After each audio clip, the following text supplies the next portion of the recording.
Our next recipient was born in Washington, D.C.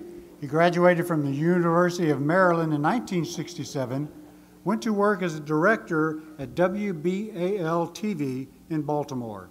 He was drafted into the U.S. Army. Then came a tour of duty in Vietnam where he commanded a 5-man advisory team working with the South Vietnamese Regional Force troops in the Mekong Delta. After he got out of the Army, he moved to New York to study acting. In 1991, he moved to Los Angeles and began his work in primetime television. After several years of guest starring roles on dramas and sitcoms and in feature films, he had reoccurring roles in several sci-fi series, including The X-Files and Star Trek Enterprise. We proudly present the VVA Excellence in the Arts Award to Tucker Smallwood.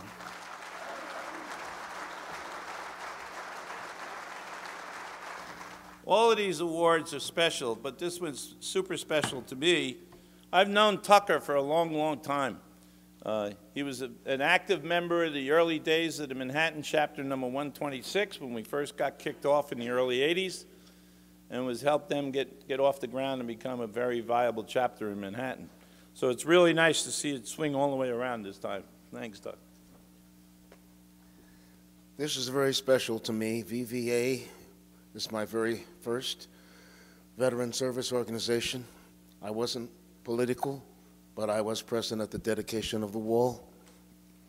I was present in New York City in May of 1985 when the very first parade in America for Vietnam veterans was held. I met a lot of guys that day, and they're all still my friends, those of them still above ground. I miss the ones who are gone. I remember fondly the ones who are still here.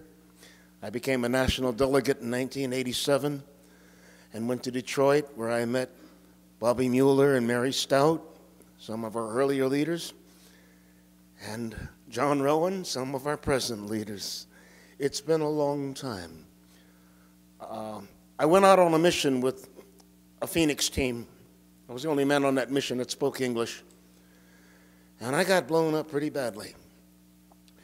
They didn't expect me to live very long because people with my injuries didn't live. So I decided to learn acting so that I could be a better TV director with what time I had. I moved to New York, I resigned my commission, and I studied acting. And I had success, not just modest success, I had great success. Emmy nomination, all of the jobs that they mentioned and more. I did very, very well for 10 years. And then my wheels came off. I have PTSD. I've lived with PTSD for over 40 years. I advocate for the treatment of PTSD.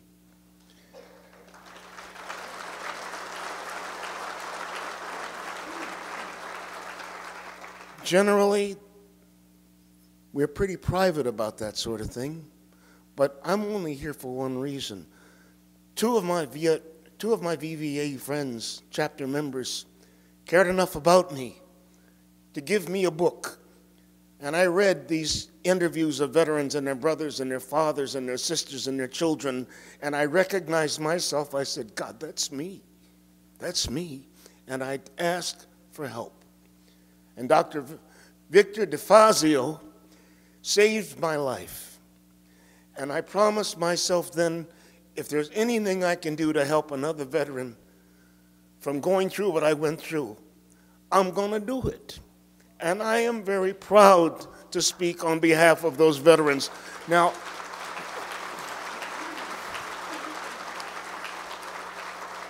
the work that you're honoring tonight exists because I got help. And yet we know that 22 veterans every day end their life because they haven't gotten that help that they need. It isn't available to them. I want to tell you about a program called the Soldiers Project. There are a handful of initiatives in America that treat veterans with PTSD. This was formed 10 years ago. We have branches in Los Angeles and Sacramento and Seattle and Tacoma, in Chicago, in New York City and Long Island, and in Pennsylvania and Wyoming. We have found a network of caregivers who donate their time. They give their services pro bono to veterans and to their loved ones open-ended.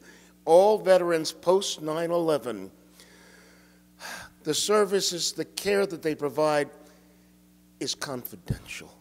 That's the most critical thing. I can speak to you and tell you that I needed help, and that's hard for us to say. We're not wired like that. We're wired to drive on. And so men and women come home damaged, and they feel ashamed to ask for help. They don't want their family and their friends to know that they are in need. And so they medicate themselves. And we have all these programs to provide education and housing and job training. And it's hard to pay a mortgage. It's hard to keep a job. It's hard to keep a family together when you're not well. So we have to get care for these soldiers. We just have to do it. I hope it will never be okay for any of us to hear 22 veterans in their life every day. Boy, that's awful. Okay, so what's on tonight? No, that's not going to do. Now, we know the VA just got $16.5 billion. We know that the VA has been through a lot of changes. But a lot of our people are not going to go through the VA to get the help for a number of reasons. Some of them have bad paper. Some of that bad paper is because they were troubled by what they did in war. The care is not confidential, and that's critical to people, because going on boat rides and mountain climbing and jumping out of planes and horseback riding is great fun, but it does not cure PTSD. You have to go into a room. You have to go into a room with a caregiver that's private, and it's not going to be fun. It's going to hurt. There's going to be tears. There's going to be snot. There's going to be anger. There's going to be fear. But slowly we can get better, and we can regain quality of life, and we can decide we do want to live. Yes, survivor guilt is an awful thing. People that I loved and cared about didn't get to come home. Who am I to be alive? And so we find a way to subvert it. We find a way to sabotage our success.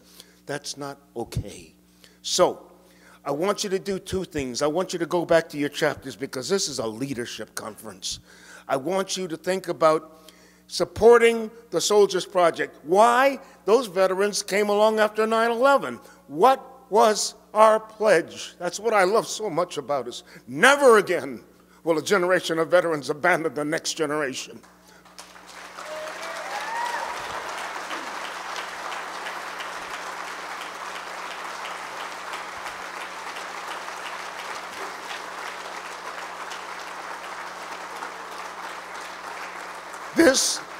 This is what our children need. They need care. Now, the Soldiers Project has these branches, and we could have more branches. There are other caregivers that want to volunteer and support what we're doing, but the administrative costs exist. We only have a budget of approximately $500,000 a year, and yet we struggle to raise money. We're not like Wounded Warriors. We don't have television commercials. We don't have people who can say, look, I have a new arm, I have a new leg, I can ride my bike and play with my children. I love that. But people with PTSD are never going to do something like that. It's a private thing. So they need your help. I want you to go online and look them up. And I want you to advocate with VVA. I want you to adopt us. I want you to make us our ward. Don't you worry. I'm going to be knocking on the door of Wounded Warriors and American Legion and a few other agencies too. But the Iraq and Afghanistan veterans need this care now. That's number one. Number two, we don't have enough caregivers. World War II came along, we had a Marshall Plan. We didn't have tanks, we didn't have jeeps, we didn't have airplanes. We went out and geared up and we built them. I want VVA to underwrite the education of one caregiver, just one, because the VA has got to provide training for hundreds of these. It takes 6 or 7 years for a caregiver to get qualified to come online. We're going to need it. Remember, I did very well for 10 years.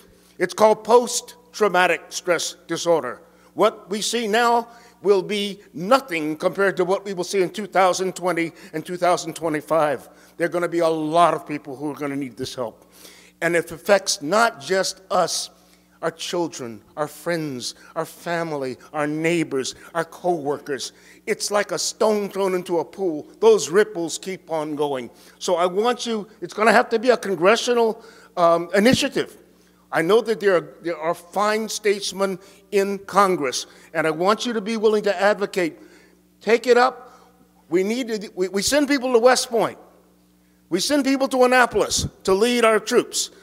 I want us to write the scholarships for caregivers, and those people are going to owe us a few years when they get out. They're going to have expertise, and they're going to make this country a better place. Thank you for this honor. Thank you for the work and the advocacy that you do. I am very honored tonight.